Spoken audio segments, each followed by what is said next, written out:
అచ్యుతః ఓం అచ్యుతాయ నమః చ్యుతిలేనివాడు అచ్యుతుడు అంటే పడిపోని స్వరూపం మారనివాడు. అ ప్లస్ చ్యుత అంటే పడిపోవడం లక్షణభ్రంశం కలసి అచ్యుతః. సృష్టి స్థితి లయ ఈ జగత్తు మారుతూ ఉంటుంది, కాని విష్ణువు రూపంలో పరబ్రహ్మతత్వం మారదు. కాలం స్థలం పరిస్థితులు మారినా భగవంతుని సత్యస్వరూపం శాశ్వతం. భగవంతుణ్ణి శరణువేడినవారు కూడా ఆత్మస్వరూపంలో అచ్యుతత్వం పొందుతారు. ఆది శంకరాచార్యుల భాష్యం.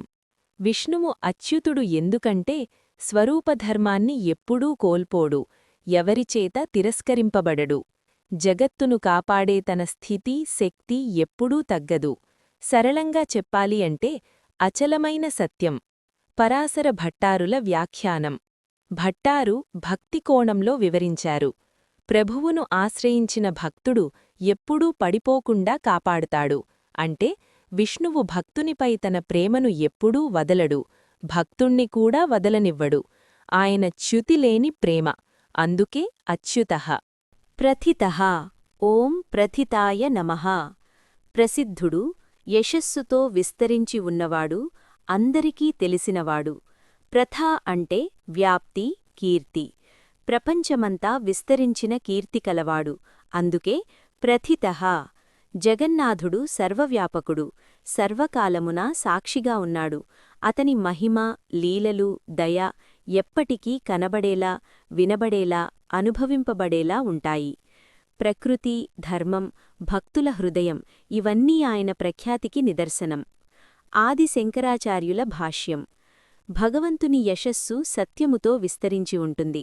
అంతేకాక ఆయనను పూర్తిగా దాచిపెట్టే శక్తి ఎవ్వరికీ లేదు. అతడి మహత్వం సాక్షాత్ ప్రపంచం ముందే ఉంటుంది, అంటే దాచి ఉంచలేని మహిమ కలవాడు.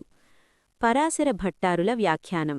భగవంతుడు భక్తులలో విజృంభణ శక్తిని ప్రదర్శిస్తాడు, అంటే భక్తుల కీర్తిని పెంచేవాడు, ధర్మాన్ని నిలబెట్టేవాడు, ప్రపంచం ముందే తన కరుణను, రక్షణను ప్రదర్శించేవాడు.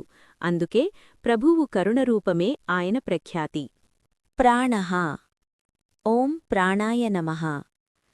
ప్రపంచంలో ఏ జీవి అయినా, అంటే పశువు, పక్షి, మనిషి, దేవత అందరిలోనూ ప్రవహించే జీవత్వం ఒకటే. ఆ జీవశక్తి, జీవస్పందన, కదలిక అన్నీ భగవంతుడే. అంతటా చైతన్య స్వరూపమై నిండి ప్రాణులను కదిలించు ప్రాణస్వరూపుడు.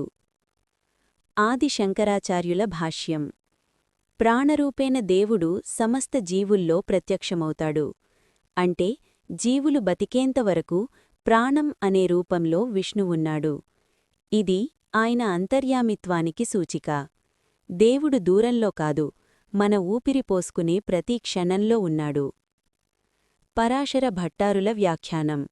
భక్తుల హృదయంలో బలాన్నిచ్చేవాడు, వారి ధర్మాన్ని నిలబెట్టేవాడు, వారి ఆత్మను రక్షించేవాడు. అంటే జీవుల్లో జీవశక్తి నింపి వారిని ధర్మమార్గంలో నడిపించే శక్తి ప్రాణః. ప్రాణదః ఓం ప్రాణదాయ నమః. ప్రాణాన్ని ఇచ్చేవాడు, జీవులను సృష్టించి జీవితం ప్రసాదించేవాడు, జీవశక్తి యొక్క దాత. ఈ నామం జీవబలం, ఆరోగ్యం, ఉన్నత చైతన్యం పొందేందుకు అనుకూలం. భగవంతుడు సృష్టి సమయంలో జీవులలో ప్రాణం నింపుతాడు, జీవితాంతం వరకు ఆ ప్రాణశక్తిని పోషిస్తాడు. ఇదే ఆయన అంతర్యామిశక్తి. ఆది శంకరాచార్యుల భాష్యం. సర్వభూతానామాయువః దాత ఎవరో ఆయనే, అంటే ఏ జీవి పుట్టినా అతడి ప్రాణం విష్ణువు, బతికేంతవరకు జీవశక్తి విష్ణువు, మరణం తరువాత కూడా ఆ శక్తి మళ్లీ విశ్వస్వరూపంలో లీనమవుతుంది. అందువల్ల ఆయనే జీవనదాత, ప్రాణప్రదాత, చైతన్యస్వరూపి. పరాశర భట్టారుల వ్యాఖ్యానం. భగవంతుడు భక్తులకు శరీరబలం, మనోబలం, ఆత్మబలం అన్ని రూపాల్లో ప్రాణం ప్రసాదిస్తాడు. భక్తిలో ముందుకు నడిపించే జీవశక్తి, పాపాలను తొలగించే శక్తి, ధర్మాన్ని కాపాడే శక్తి ఇవన్నీ ప్రభువు ఇచ్చే ప్రాణదానం. అందుకే ఆయనను ప్రాణదః అని అన్నారు. వాసవానుజః ఓం వాసవానుజాయ నమః. వాసవస్య అనుజః ఇంద్రుని తమ్ముడు, అంటే ఇంద్రుని కన్నా తరువాత పుట్టినవాడు. ఇది విష్ణువు వామనావతారానికి సంబంధించిన నామం. విష్ణువు వామనుడిగా అవతరించి ఇంద్రునికి సహాయం చేశాడు. అసురుల అహంకారాన్ని తొలగించాడు, ధర్మాన్ని పునరుద్ధరించాడు. అందుకే ఆయనను ఇంద్రుని చిన్న తమ్ముడిగా బౌజన్యంగా పిలుస్తారు. ఈ నామం దేవుడు వ్యక్తికోసం కాదు, ధర్మంకోసం పనిచేస్తాడు అనే సత్యాన్ని సూచిస్తుంది. ఆదిశంకరాచార్యుల భాష్యం. వామనుడిగా అవతరించిన విష్ణువు ఇంద్రునికి అనుజుడిగా పుట్టాడు. అంటే దేవేంద్రుని ఇంటే జన్మించి ధర్మ పునరుద్ధరణ కార్యం చేపట్టాడు. ఇక్కడ అనుజహ అంటే వినయానికి ప్రతీక. చిన్న వయసులో అయినా లోకక్షేమం కోసం చేద్దామనుకున్నది. అంటే దేవుడు వినయం ధారణ చేసి పెద్ద కార్యాలు సాధించడం. పరాశర భట్టారుల వ్యాఖ్యానం. వామనుడు దేవేంద్రునికి బలమిచ్చాడు, రాజ్యం తిరిగిచ్చాడు, అహంకారి బలిని శాంతపరిచాడు. అందుకే ఆయనను వాసవానుజహ అని పిలుస్తారు. భక్తులను నిలబెట్టేందుకు, శత్రువులను జయించేందుకు, ధర్మాన్ని రక్షించేందుకు వచ్చినవాడు. ఈ నామం దేవుని రక్షక స్వభావంను బలంగా చూపుతుంది. అపాం నిధిః. ఓం అపాం నిధయే నమః. అపాం అంటే నీళ్లకు, నిధిః అంటే నిల్వ, భండారం, ఆధారం.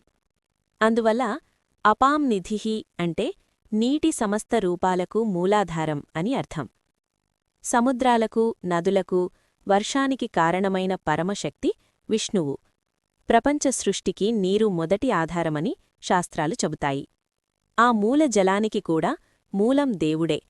అందువల్ల సముద్రాలు, నదులు, వర్షం, ప్రాణికోటికి జీవమిచ్చేది నీరు. ఇవి అన్నీ విష్ణువు ఆధీనంలోనే ఉంటాయి. నీరు జీవనానికి అవసరం. ఆ నీటికి కారణం విష్ణువు. అందుకే ఆయననే అపాం నిధిః అని అంటారు. ఆదిశంకరాచార్యుల భాష్యం. ఆపో యత్ర నిధీయంతే సహ అపాం నిధిః. విశ్వంలోని అన్ని జలాలకు ఆయనే మూలం. అందుకే ఆయనను అపాం నిధిః అని పిలుస్తారు. పరాశర భట్టారుల వ్యాఖ్యానం. భగవంతుడు జీవరాశుల కోసం నీటి రూపంలో తన కరుణను నిల్వచేశాడు. వర్షం, నదుల ప్రవాహం, జీవుల పోషణ ఇవన్నీ ఆయన కృపయే. అందువల్ల జలరూపంలో ప్రపంచాన్ని పోషించే దాత అపాం నిధిః.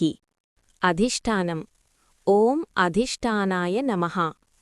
అధిష్టానమంటే అన్ని లోకాలు, తత్వాలు, జీవులు ఆధారపడే పరమాత్మ. బ్రహ్మాండమంతా నిలబడటానికి ఒక ఆధార శక్తి కావాలి. అది భౌతికంగా ఆధారం, నైతికంగా ఆధారం, ఆధ్యాత్మికంగా ఆధారం.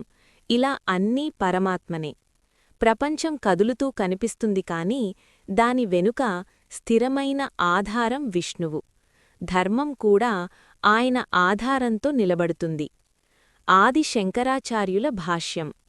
అధిష్టానమంటే అన్ని వస్తువులు ఉండడానికి కారణమైన అంతరంగ బలం. జగత్ అనే ఈ వేదిక విష్ణువు అనే అధిష్టానంపై నిలబడి ఉంది. పరాశర భట్టారుల వ్యాఖ్యానం. భగవంతుడు ప్రపంచాన్ని ధర్మాధిష్టానంగా, సత్యాధిష్టానంగా, కరుణాధిష్టానంగా నిలబెడతాడు. అంటే ప్రపంచం సుఖంగా నడవాలంటే ఆయన చైతన్యమే ఆధారం. అతడు లేకపోతే జీవనం ఉండదు, ధర్మం నిలబడదు, ప్రకృతి యొక్క ఉనికి ఉండదు. అందుకే ఆయన్ను అధిష్టానం అంటారు. అప్రమత్తః. ఓం అప్రమత్తాయ నమః. ఎటువంటి నిర్లక్ష్యం లేకుండా ఎల్లప్పుడూ జాగ్రత్తగా ఉన్నవాడు. ప్రపంచంలో ఎన్నో లోకాలు, యుగాలు, గమనాలు నిరంతరం మారుతూనే ఉంటాయి. ఈ మార్పులన్నింటినీ పర్యవేక్షించే, నియంత్రించే, రక్షించే శక్తి పరమాత్మ. ఆయన నిద్ర, అలసట, అజాగ్రత్తలకు లోబడడు. అందుకే అప్రమత్తః. ఆదిశంకరాచార్యుల భాష్యం. భగవంతుడు ఎప్పుడూ జాగృత స్థితిలో ఉంటాడు. జగత్తును నడపడం, కాపాడడం, ధర్మాన్ని నిలబెట్టడం వంటి కార్యాలలో ఎటువంటి ప్రసక్తిలోనూ ఆయన నిర్లక్ష్యం చూపడు. అంటే చలనరహితమైన శాశ్వత అవగాహన, అప్రమత్తమైన జ్ఞానం విష్ణువు. పరాశర భట్టారుల వ్యాఖ్యానం. దేవుడు భక్తుల పట్ల క్షణం కూడా అలసత్వం లేకుండా జాగరూకుడుగా ఉంటాడు. భక్తుని కష్టాలు, పాపాలు, ప్రమాదాలు, పీడలు అన్నీ ఆయనకి ముందే తెలుస్తాయి. అందుకే భక్తుడిమీదకి కష్టం రాకుండా ముందే నివారించేవాడు అప్రమత్తః. ఇది ఆయన రక్షక స్వరూపానికి ఘనమైన నామం. ప్రతిష్ఠితః. ఓం ప్రతిష్ఠితాయ నమః. ప్రపంచంలోని ప్రతిదీ ఏదో ఒక ఆధారంపై నిలబడుతుంది, కాని పరమాత్మకు ఆధారం అవసరం లేదు. అందుకే ఆయనే ప్రతిష్ఠితః. మనస్సు చంచలంగా ఉన్నప్పుడు ఈ నామం స్థిరత్వమిస్తుంది. భక్తి ద్వారా మనం కూడా లోపల స్థిరత్వం పొందగలుగుతాం. ఆది శంకరాచార్యుల భాష్యం. ప్రతిష్ఠా అస్యా అస్తీతి ప్రతిష్ఠితః స్వతః సిద్ధః. భావం: పరమాత్మ స్వయంగా స్థిరంగా ఉన్నాడు. ఆయనకు ఇతర ఆధారం లేదు. సర్వం ఆయనలోనే ఆధారపడింది. శంకరుల దృష్టిలో పరబ్రహ్మం స్వతంత్రం, స్వయంభూ, మార్పులకు అతీతం. పరాశర భట్టారుల వ్యాఖ్యానం. విశిష్టాద్వైత దృష్టి. పరాశర భట్టారు ఈ నామాన్ని భక్తి కోణంలో ఇలా చెప్పారు: సర్వలోక ప్రతిష్ఠాత, అందరికీ నిలకడనిచ్చే అధిపతి. భావం: జగత్తు నిలబడటానికి కారణం విష్ణువే. ధర్మం, శాంతి, నియమం అన్నీ ఆయన ఆధారంగా ఉన్నాయి. పరమాత్మ స్వయంగా నిలిచినవాడు. భక్తులకు ధైర్యం, ఆశ్రయం, భద్రత ఇచ్చేవాడు. అంటే ప్రపంచానికి ఆధారం మాత్రమే కాదు, భక్తుల జీవితానికి స్థిరత్వమిచ్చే రక్షకుడు.